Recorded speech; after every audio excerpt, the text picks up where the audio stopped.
In today's tutorial, I'm going to show you guys how to resolve if your folder cannot be shared on your Windows computer. So this could definitely be a frustrating issue, and in today's tutorial, I'm going to show you guys how to hopefully resolve it. So first thing you want to do is just right click on the folder that you're looking to share, and left click on Properties, left click on the Sharing tab, and then you want to go ahead and left click on Advanced Sharing. You want to check mark beside the box where it says Share this folder, and then left click with permissions down here, so left click on permissions.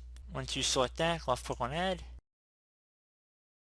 and you want to select underneath allow, you want to check mark next to full control, and then left click on apply, and okay. And once you're done with that, just close out of here, and that should be about it. So I do have this brief tutorial to be able to help you guys out, and as always, thank you for watching, and I look forward to catching you all in the next tutorial. Goodbye.